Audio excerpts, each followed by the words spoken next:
이제 우리 함께 마음을 모두어서 5월 31일 성령 강림주일 예배 하나님 앞에 드리겠습니다. 예수께서 서서 외쳐 이르시되 누구든지 목마르거든 내게로 와서 마시라. 나를 믿는 자는 성경의 이름같이 그 배에서 생수의 강이 흘러나오리라 하시니, 이는 그를 믿는 자들이 받을 성령을 가르쳐 하신 말씀하신 것이라. 아멘. 거룩하신 성삼위 하나님, 약속하신 대로 보혜사 성령님을 보내어 주셔서 영원토록 함께 있게 하시니 감사를 드립니다. 진리의 영으로 언제나 우리를 선하고 의로운 길로 인도하여 주시고, 이 시간 우리의 눈을 열어 영광 중에 계신 주님을 보게 하시고, 우리의 몸과 마음을 온전히 주관하셔서 영과 진리로 하나님을 예배하게 하여 주시옵소서. 비록 자격 없는 저희들이지만 십자가만을 의지하는 저희들에게는 한량없는 자비와 은총을 허락하여 주시옵소서. 예수님의 이름으로 기원하옵나이다. 아멘.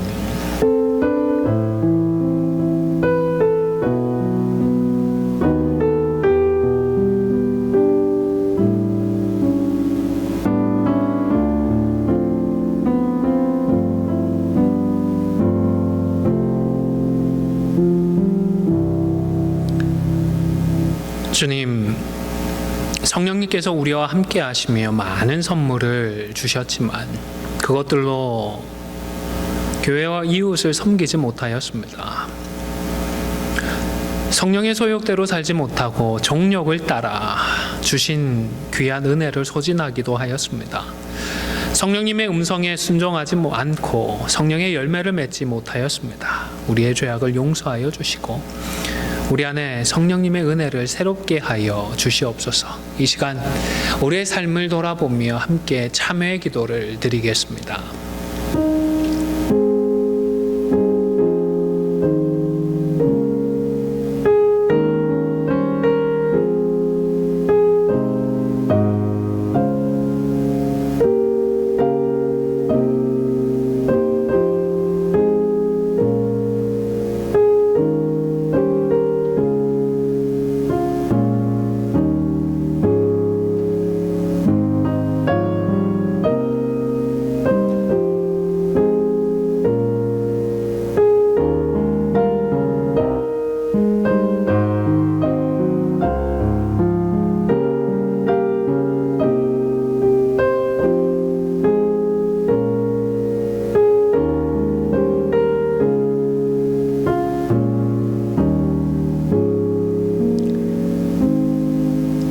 내가 그들에게 한 마음을 주고 그 속에 새 계명을 주며 그 몸에서 돌 같은 마음을 제거하고 살처럼 부드러운 마음을 주어 내 율례를 따르며 내 규례를 지켜 행하게 하리니 그들은 내 백성이 되고 나는 그들의 하나님이 되리라. 아멘. 전능하사 천지를 만드신 하나님 아버지를 내가 믿사오며 그 외아들 우리 주 예수 그리스도를 믿사오니, 이는 성령으로 잉태하사 동정녀 마리아에게 나시고 본디오 빌라도에게 권한을 받으사 십자가에 못 박혀 죽으시고 장사한 지 사흘 만에 죽은 자 가운데서 다시 살아나시며 하늘에 오르사 전능하신 하나님 우편에 앉아 계시다가 저리로서 산자와 죽은 자를 심판하러 오시리라. 성령을 믿사오며 거룩한 공회와 성도가 서로 교통하는 것과 죄를 사하여 주시는 것과 몸이 다시 사는 것과 영원히 사는 것을 믿사옵나이다. 아멘.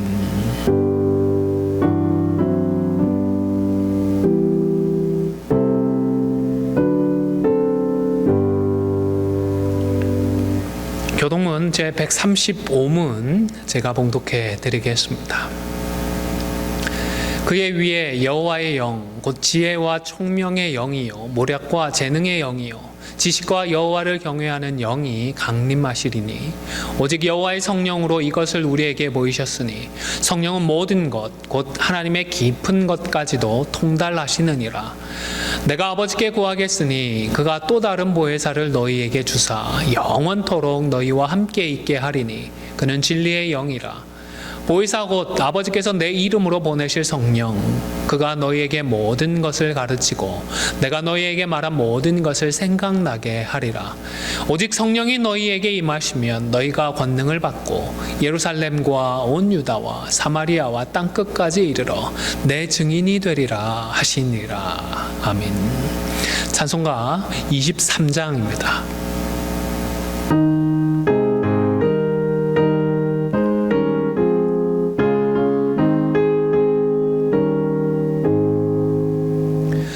만님이 내게 있으면 그 입 닫아지고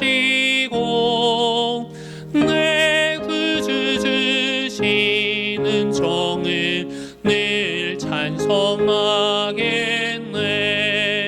내 은혜로신 하나님 날 도와주시고 그 크신 영광 널리 펴 다 알게 하소서.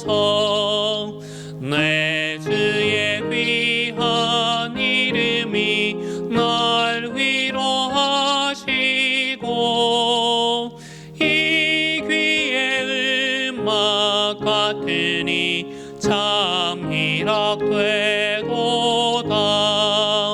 내 죄의 권세 깨뜨려 그 결박 푸시고 이 주한 마음을 비로소 고청케 하셨네. 아멘. 이 시간 우리를 대표해서 김재학 집사님 기도 인도하시겠습니다. 하나님 아버지 감사합니다. 주님의 크신 은혜로 하나님의 자녀 되게 하시고 하나님 아버지께 신령과 진정으로 예배 드리게 하심을 감사드립니다. 독생자를 이 땅에 보내시어 십자가의 고통을 받게 하시어 저희들에게 영원한 생명을 주심을 감사드립니다. 예수 그리스도의 고난을 통해 영원한 죽음의 자리에 있던 우리를 생명의 자리로 옮겨주시고 하나님의 자녀로 삼아주신 은혜를 찬양합니다. 죽음으로써 죽음을 이기시고 택한 자들에게 영원한 삶을 주신 하나님, 주님의 구원을 선물로 받게 하신 은혜 감사드립니다.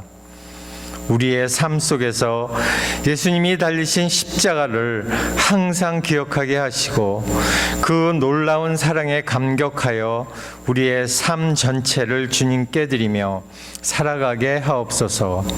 주님만을 사모하며 감사하고 기뻐하며 우리의 삶 전체가 하나님 아버지가 기뻐하는 삶이 되게 인도하여 주옵소서. 우리 안에 있는 온갖 더러운 죄의 짐들을 벗어버리게 하시고 체면과 위선을 버리고 삶 속에 평화와 은혜가 넘쳐 오직 주님만을 사랑하며 나아가게 하옵소서. 하나님 아버지, 온 세계가 코로나19의 확진으로 수많은 사람들이 고통과 걱정 속에 있습니다. 치료제가 신속히 개발되어 어려움을 받는 사람들이 치유되게 하시고 이를 위해 노력하는 모든 종사자들에게도 건강함과 새 힘을 허락하시고 지혜를 주셔서 이 모든 어려움을 주님의 사랑 안에 극복하게 하옵소서. 목사님을 통해 전하시는 하나님의 말씀, 천국의 복음으로 말미암아 모든 어려움에서 능히 구원되며 기쁨과 사랑이 충만되게 하여 주옵시고 목회자와 성도들이 서로 사랑하며 존중할 수 있게 하셔서 교회 안에 평화가 넘치게 하옵소서. 예배의 주인이신 하나님 아버지, 이 시간 주님의 이름을 높이셔서 오직 주님의 영광을 찬양하게 하옵소서. 우리를 위해 십자가에 피 흘리신 예수 그리스도의 이름으로 기도합니다. 아멘.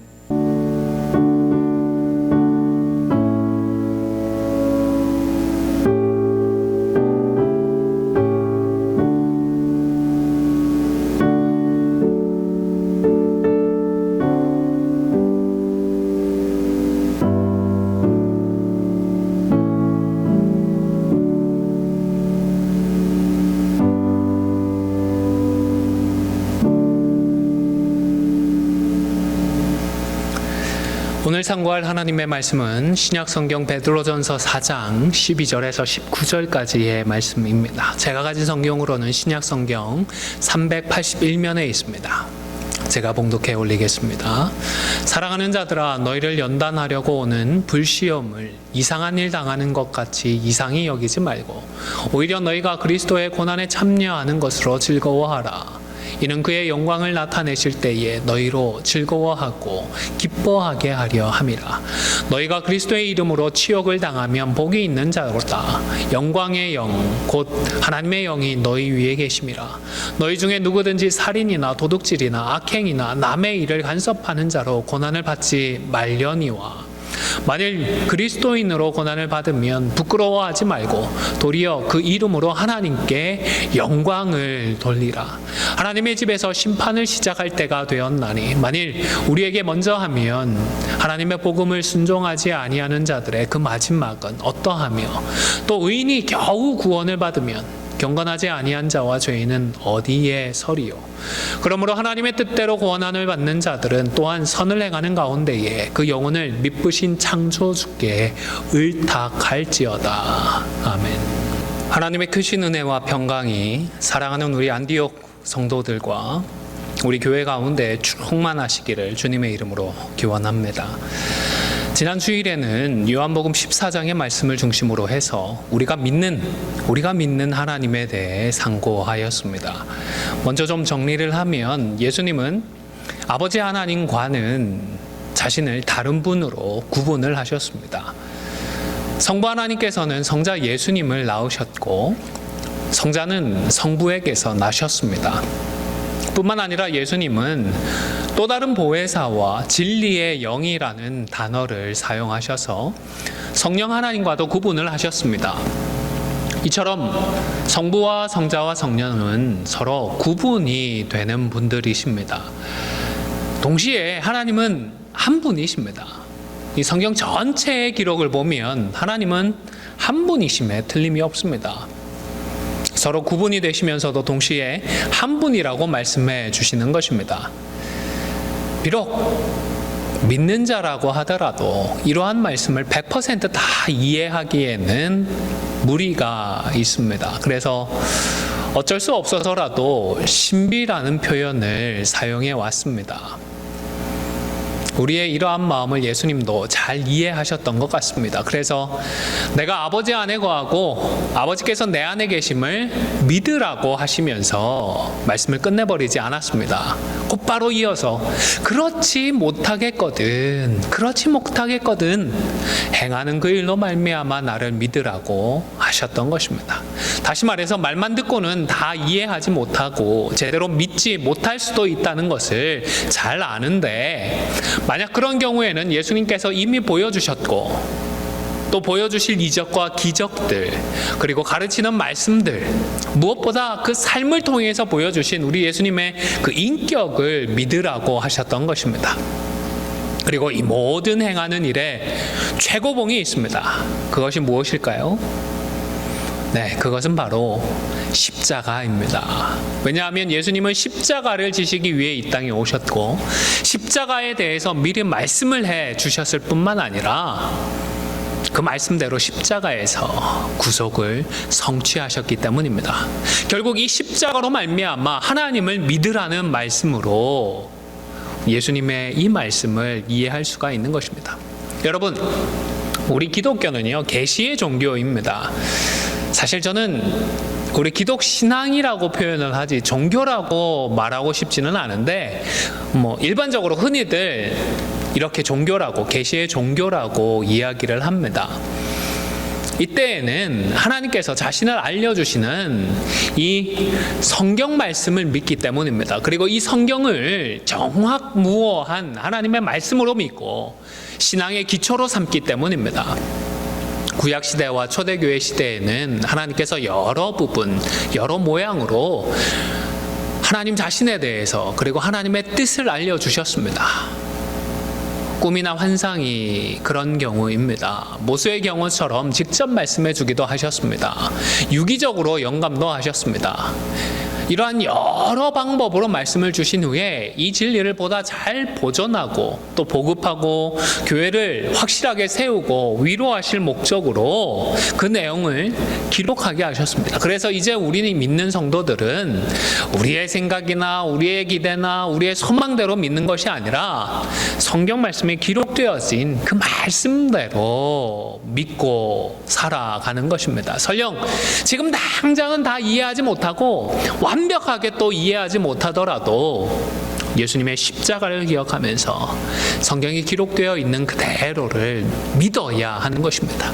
그리고 해석이 필요한 구절들에서는 성경의 다른 부분에서 지지를 받는 방법으로 이해하고 믿어야 합니다. 정직하게 말해서 성경에는요, 이해하기 위해서 시간이 더 필요한 구절들이 있습니다. 또 해석이 필요한 부분들도 꽤 있습니다. 그리고 이와는 궤를 조금 달리하지만 성경을 통해 알게 되는 하나님의 성품이나 약속의 말씀들 중에는 우리가 믿고 싶지 않은 것들도 있습니다. 회피하고 싶습니다. 무시해버리고 싶은 부분들이 있어요. 오늘 본문 17절에도 보면 하나님의 집에서 심판을 시작할 때가 되었다라고 하셨습니다. 하나님의 집은 교회를 의미합니다. 따라서 이 말씀은 믿지 않는 자들을 향한 두려운 심판의 예고입니다. 하나님께서 연단을 통해 믿는 성도들을 거룩하게 만들어가기 시작하셨습니다. 그런데 연단의 과정이요, 불시험이라고 느껴질 정도로 버겁고 힘이 듭니다. 사랑하는 자녀들에게 불시험이라고 느껴질 정도의 연단을 허락하시는데 진노의 자녀들에게는 하나님께서 오죽하시겠느냐라는 것입니다. 무슨 말인지는 그래도 알겠습니다. 하지만 불시험도 그렇고 그렇게 무서운 진노와 심판도 그렇고 그래도 무시하고 싶고 피하고 싶은 것입니다. 축복을 받았으면 받았지 누가 연단이나 심판과 진노와 같은 그런 일을 겪고 싶겠습니다. 그런 말씀을 또 듣고 싶겠습니까?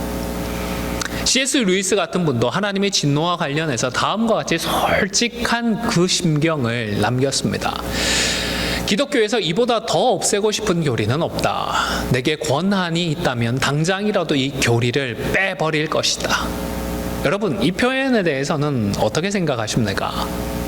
분명히 과격한 표현입니다. 성경적으로 바른 교리를 일개 개인이 빼버리겠다니 말입니다. 하지만 아마도 이렇게까지 표현한 그 의도에 대해서는 우리 모두가 심정적으로 수긍할 수 있을 것 같습니다. 피하고 싶고 외면하고 싶지만 그렇다고 해서 죄에 대한 하나님의 진노를 부정할 수는 없는 것입니다. 오히려 이러한 부분들은 이해하고 수긍하려고 우리가 의지적으로 노력을 해야 합니다. 왜냐하면 하나님은 인격적인 분이시기 때문입니다. 그래서 우리와는 다른 인격이신 하나님을 이해하고 받아들이고자 하는 노력이 필수적인 것입니다. 저는 연애 결혼을 했습니다. 하지만 저희 부모님은 양가 어른들께서 먼저 결혼 날짜를 잡으셨고 결혼식 일주일 전에 처음 만나보셨다라는 이야기를 들었습니다. 아마 우리 성도들 중에서는 지인의 소개로 만나서 결혼하신 분들도 계실 것입니다. 뭐 어떤 과정을 통해서 결혼을 했든지 결혼을 통해서 서로 다른 두 인격이 만나 인격적인 관계를 맺는 것은 현실이지요. 실제입니다. 우리가 상대방에 대해서 수긍할 수 없고 이해할 수 없는 부분들이 있기 마련인 것입니다. 뭐 더 설명하지 않아도 이미 잘 아시겠지요. 그리고 배우자가 잘못되었다고 단정 짓지 않고 그런 다른 부분들을 이해하고 보듬고 수용하는 것은 아마 여러분들이 더 잘 아실 것 같습니다. 지금까지 서로 이해하고 믿으면서 잘 살아오셨기 때문입니다. 다른 인격적인 존재를 틀렸다, 잘못되었다라고만 생각을 하면서 내 틀에 끼워 맞추고 재단하려고 하면 그것을 견뎌낼 수 있는 사람이 과연 얼마나 될까요? 도덕적으로나 윤리적으로 잘못하는 것은 틀렸다, 잘못되었다 우리가 분명하게 이야기를 할 수 있겠지만 다른 것들은 이해하고 수용을 해야 하는 것입니다. 한 목사님께서요, 하나님의 진노에 대해서는 죄가 하나님의 자녀들을 파괴하는 것이기 때문에 진노하신다라고 설명을 해 주셨습니다. 공감이 되어서 소개를 해드리려고 합니다. 뭔가를 진정으로 사랑하면 무엇이든 그것을 파괴하는 걸 미워할 수밖에 없다. 예를 들어 암 환자를 사랑하면 그의 몸을 파괴하는 암을 미워할 수밖에 없다. 내가 거짓말이나 잔인함, 심술, 게으름, 반항처럼 내 아이들에게 해를 끼치는 도덕적인 흠을 방관할 수 없는 것은 아이들을 사랑하기 때문이다. 내 아이들에게서 그런 모습이 보일 때 내가 분노하는 건 아이들을 사랑함에도 불구하고가 아니라 사랑하기 때문이다.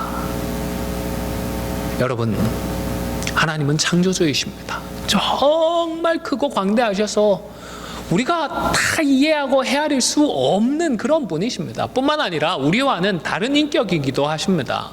그래서 우리의 생각이나 우리의 기대와는 다를 수밖에 없는 것입니다. 그래서 성경 말씀을 통해서 계시된 하나님을 믿는다는 것은 하나님께서 우리의 생각이나 우리의 기대와는 다른 모습으로 나타나시고 우리의 소망과는 다른 뜻과 계획을 말씀하실 때에 우리의 것을 하겠다고 우리의 뜻대로 해달라고 고집하는 것이 아니라 하나님으로 겸손하게 인정을 해드리는 것입니다. 십자가로 말미암아서 성경 말씀을 그대로 믿는 것입니다. 곧이곧대로 믿지 못하겠더라도 말입니다. 한 신학자는 다음과 같은 말을 했습니다. 하나님으로 인해 화나지 않는 사람은 그분이 아니라 자신을 섬기고 있는 것이다. 다시 한번 들어보십시오. 하나님으로 인해 화나지 않는 사람은 그분이 아니라 자신을 섬기고 있는 것이다. 좀 더 부연한 글도 있습니다.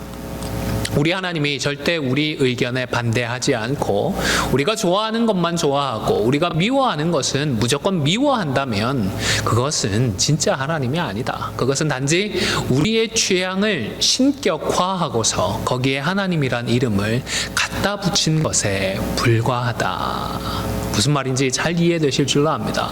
여러분, 사람이 기대하는 대로 들어주고 바라는 대로 해주는 그런 존재는 있지도 않을 뿐만 아니라 설령 있다고 하더라도 그런 신은 성경에 계시되어진 하나님이 아닙니다. 그냥 사람이 만들어낸 우상일 뿐이고 사람의 머릿속에 있는 허상에 불과한 것입니다.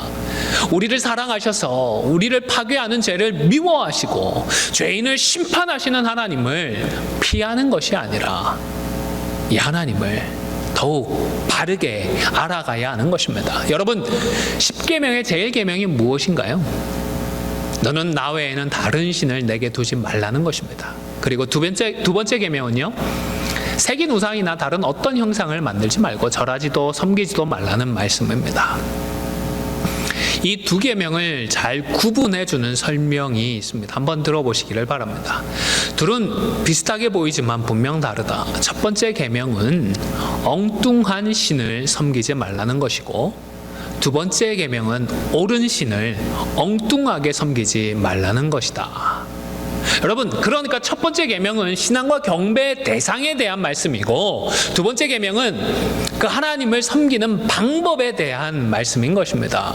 하나님을 믿고 하나님을 올바른 방법대로 믿고 따르기 위해서 우리는 성경을 읽고 묵상하고 말씀을 붙들고 기도해야 하는 것입니다. 무엇보다 성경을 통해 자신을 알려주시는 우리 하나님을 알고 참 하나님과 교제하고자 성경을 읽어야 하는 것입니다.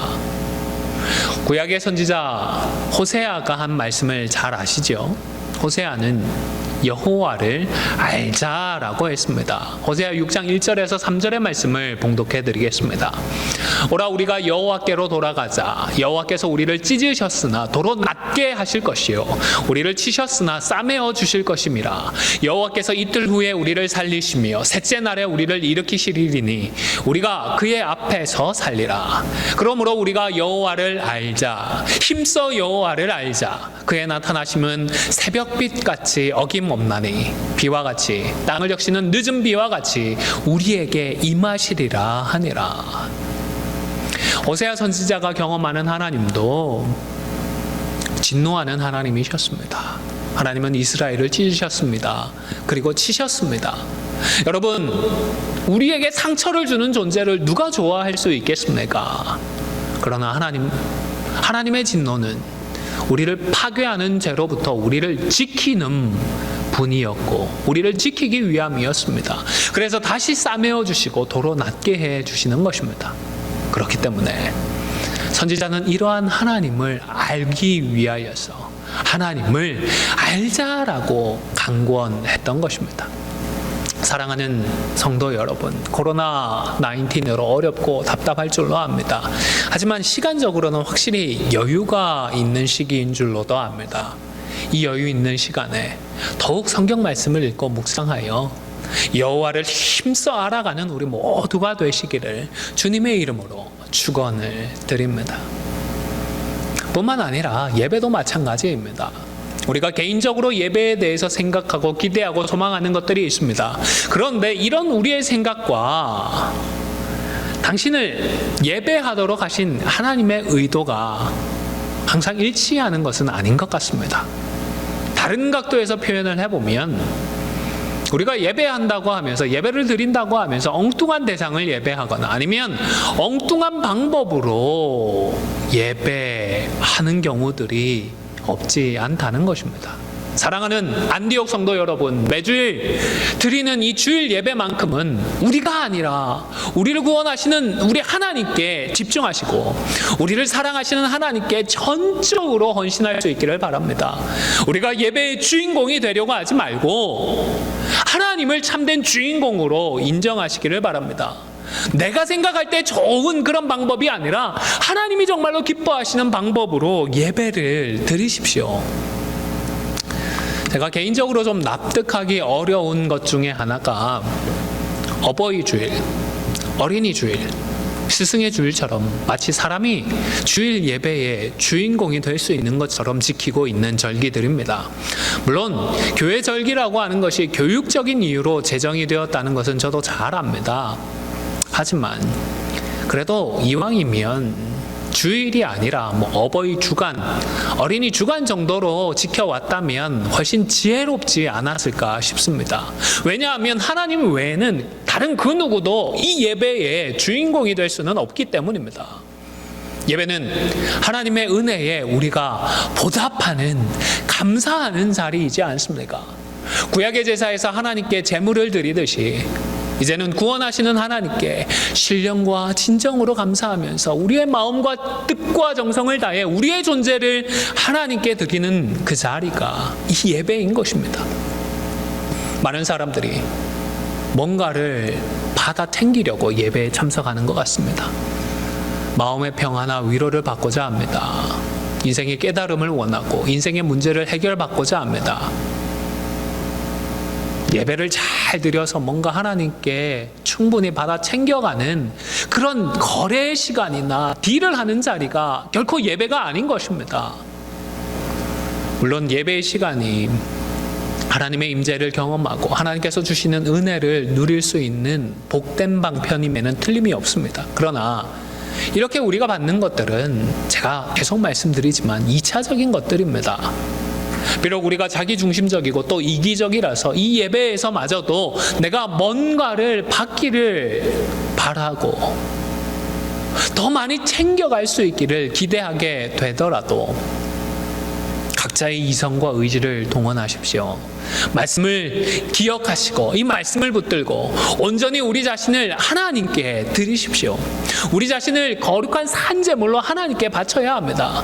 제 아무리 잘 조직이 되어지고 음악적으로도 화려하고 세련되게 드려지는 예배라도 예배의 그 초점이 사람이나 사람의 감동에 맞춰져 있다면 그것은 참된 예배일 수가 없습니다.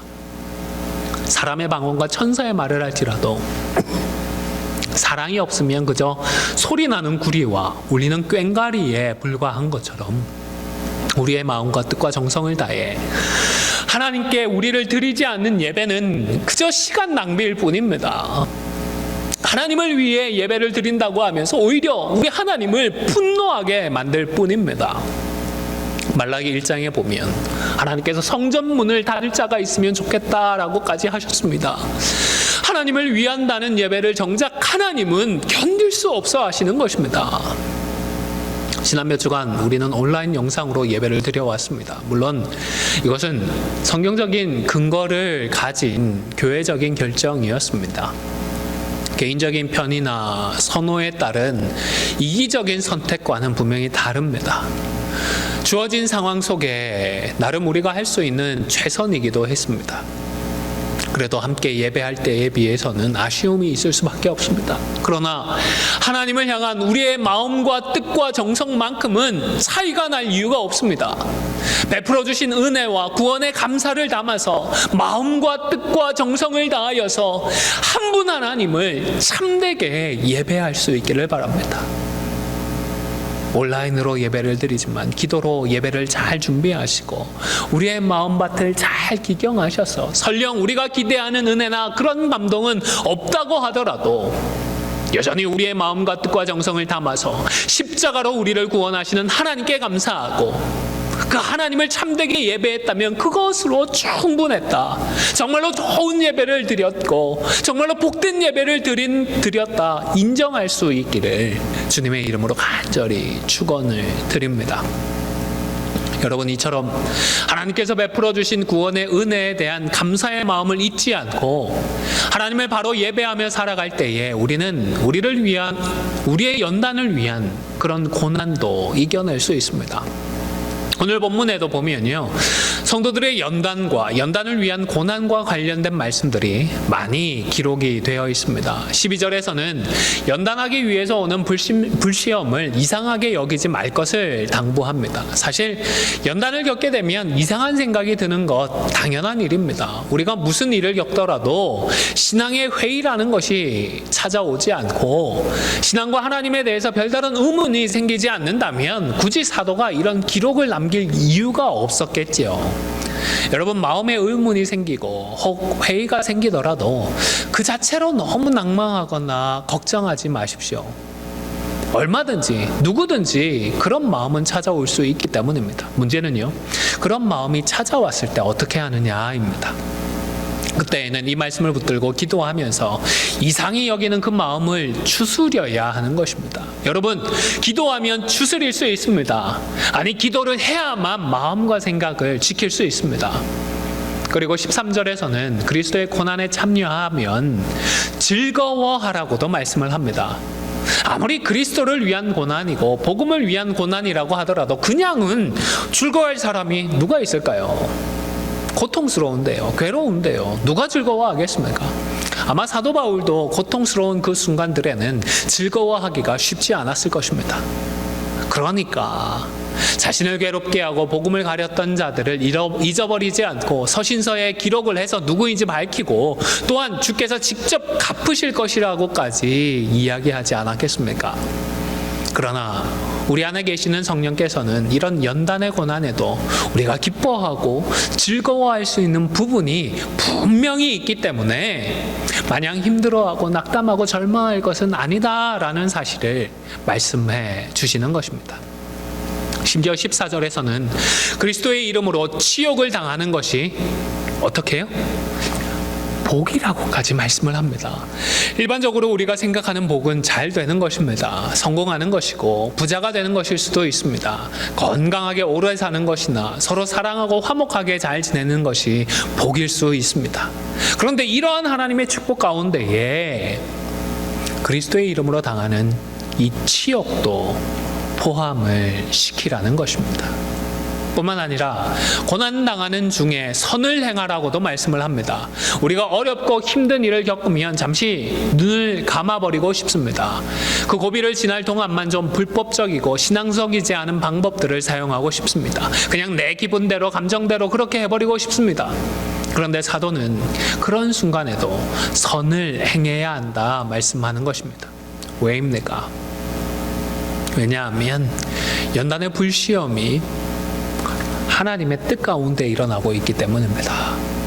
자기 실수나 잘못 때문이 아니라 예수님 때문에 치욕을 받게 된다면 그것은 틀림없이 그 사람이 예수님의 제자라는 사실을 드러내는 것이기 때문입니다. 물론 그리스도의 이름으로 치욕을 받는 일을 겪지 않는다고 해서 제자가 아닌 것은 결코 아닙니다. 하지만 그리스도의 이름으로 고난을 겪는 것에는 제자를 연단하기 위한 하나님의 뜻이 분명히 있기 때문에 이러한 불시험은 우리가 제자 되었다라는 사실을 보여주는 분명한 증거가 되는 것입니다.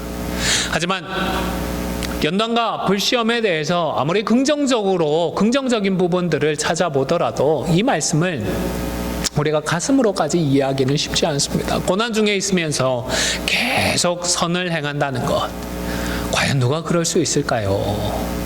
불시험을 이상하게 여기지 말고 즐거워하고 기뻐하는 것도 정말 이게 가능할까 싶습니다. 우리를 위해서 고난을 받으시고 십자가의 고통을 겪으셨던 예수님도 땀이 피가 될 정도로 기도하며 피하고자 하셨던 것을 생각을 해보면 십자가 위에서는 예수님도 기뻐하거나 즐거워할 수만은 없으셨을 것 같습니다. 누구에게나 고난은 괴롭고 고통스럽기 때문입니다. 하지만 예수님은 그 순간 자신의 영혼을 미쁘신 아버지 하나님께 의탁할 수 있었습니다. 자신의 영혼을 의탁하셨습니다. 스데반 집사 역시 그 고통스러운 순교의 자리에서 자신의 영혼을 하나님께 의탁하였습니다. 그리고 주님의 제자가 되어 길이요 빛이 되는 말씀을 붙드는 우리들 역시 고난 가운데에서 우리의 영혼을 하나님께 위탁할 수 있습니다. 왜냐하면 그 어떤 고난이나 그 어떤 시험도 우리의 영혼만큼은 상하게 할 수가 없기 때문입니다. 비록 몸은 상하게 내어 주시더라도 우리의 영혼은 확실하게 지켜주시고 보호해 주시는 것입니다. 19절 말씀을 제가 봉독해 드리겠습니다. 그러므로 하나님의 뜻대로 고난을 받는 자들은 또한 선을 행하는 가운데 그 영혼을 미쁘신 창조주께 의탁할지어다. 사랑하는 성도 여러분, 쉽지는 않겠지만, 그리고 좀처럼 그렇게 하고 싶지도 않겠지만 말씀을 붙들고 하나님의 뜻대로 고난을 받으면서 선을 행하십시오. 그리고 그 속에서 하나님께 간절하게 영혼을 의탁하십시오. 이제 말씀을 마무리하고자 합니다. 오늘은 성령 강림 주일입니다. 우리 교회가 성령 강림 주일을 성탄절이나 부활절만큼 강조하지 않고 심지어 어버이 주일이나 스승의 주일 정도의 관심도 갖지 않는 것 같아서 해마다 마음이 좀 무겁습니다. 하지만 우리의 부족함에도 불구하고 성령님은 우리와 항상 함께 하십니다. 오늘 본문 14절에서도 그리스도의 이름으로 치욕을 당하는 자들이 복이 있는데 그 이유가 무엇인고 하면 하나님의 영이 그 위에 계시기 때문이라고 했습니다. 스데반 집사님이 순교하는 그 순간에도 보면 스데반이 성령 충만하여 하늘을 우러러 주목하여 하나님의 영광과 및 예수께서 하나님 우편에 계신 것을 보고 말하되 보라 하늘이 열리고 인자가 하나님 우편에 서신 것을 보노라 한데 했습니다. 성령님께서 충만하게 함께 하셨습니다. 그리고는 하나님의 영광과 하나님 우편에 계신 예수님을 보았습니다. 일개 인간이 이러한 장면을 어떻게 볼 수 있었겠습니까? 함께 하시는 성령님께서 이 장면을 보여주셨을 것입니다. 여러분, 그런데 성령님께서 왜 이 장면을 보여주셨을까요? 아마도 교회 역사상 처음으로 순교라고 하는 불시험을 겪게 되어지는 스데반의 영혼을 지키고 보호해주기 위함이었을 것입니다. 그래서 스데반은 돌에 맞아 죽으면서도 주 예수여 내 영혼을 받으시옵소서라는 말과 이 죄를 그들에게 돌리지 말라는 말을 하고 죽었습니다. 그런데 누가는 스데반이 잤다라고 기록을 했습니다. 누가가 의사였습니다, 여러분. 의사가 죽었다는 걸 몰랐을까요? 돌에 맞아 스데반은 죽었습니다. 그런데 그는 굳이 잤다라고 기록을 했던 것입니다.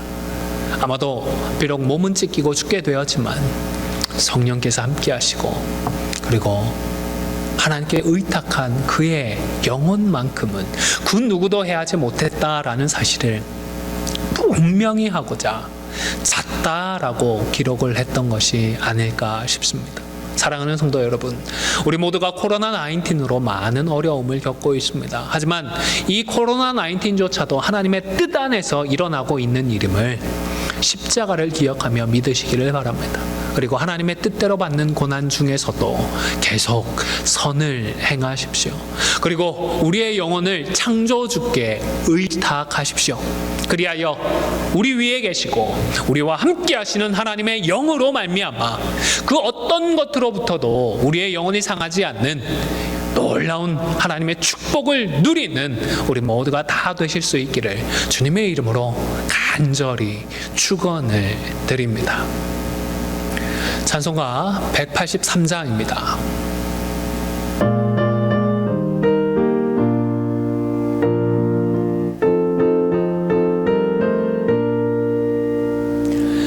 빈들의 마른 불같이 시들은 나의 영혼 주님이 약속한 성령 간절히 기다리네 가물어 메마른 땅에 단비를 내리시는 성령의 단비를 부어 새 생명 주옵소서 반가운 빗소리 들려 산천이 춤을 추네 봄비로 내리는 성령 내게도 주옵소서 가물어 메마른 땅에 단비를 내리시는 성령의 단비를 부어 새 생명 주옵소서 절 따라 우러를 내려 초목이 무성하니 갈급한 내 심령 위에 성령을 부소서 가물어 메마른 땅에 단비를 내리시는 성령의 단비를 부어 새 생명 주옵소서 참되신 사랑의 언약 어길 수 있사오랴 오늘의 흡족한 은혜 주실 수 있습니다 가물어 메마른 땅에 단비를 내리시는 성령의 단비를 부어 새 생명 주옵소서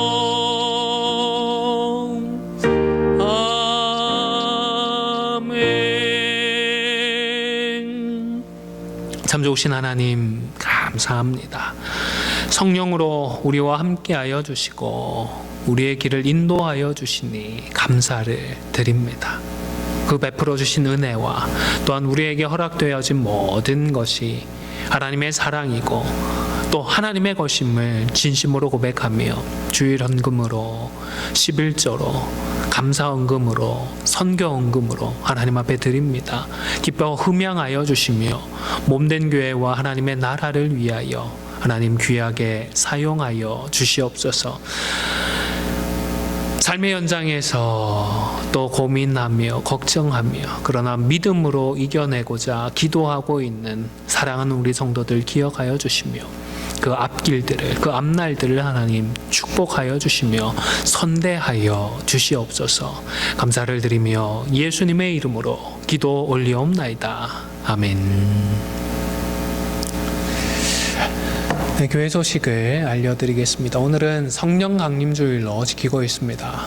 함께 하시고 또 조명해 주시는 성령님께 겸손히 순종하기로 다짐하는 귀한 주일이 되시기를 바랍니다.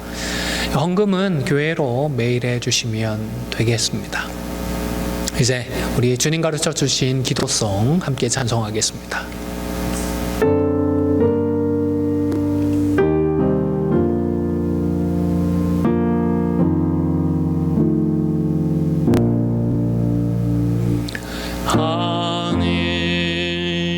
하늘에 계신 아버지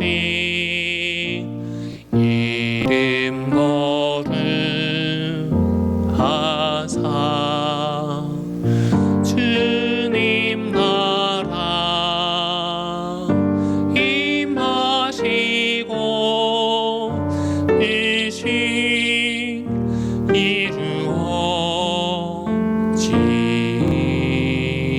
이루어지다. 일용할 양식 주시고 우리들의 큰 죄 다 용서하옵시고 또 시험에 들게 마시고 악에서 구원하소서. 내게 주의 나라 주의 권세 주의 영광 영원히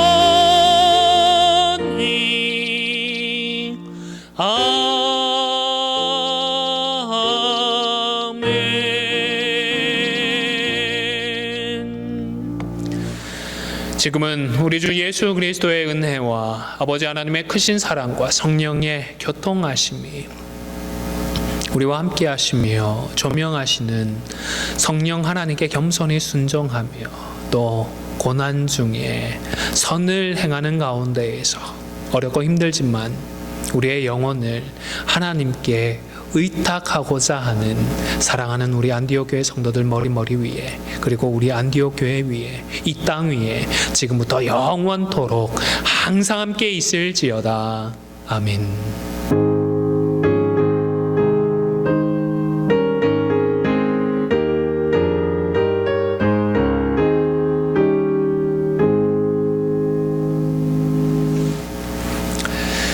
네, 이번 한 주간도 믿음으로 온전히 승리하시는 한 주간 되시기 바랍니다.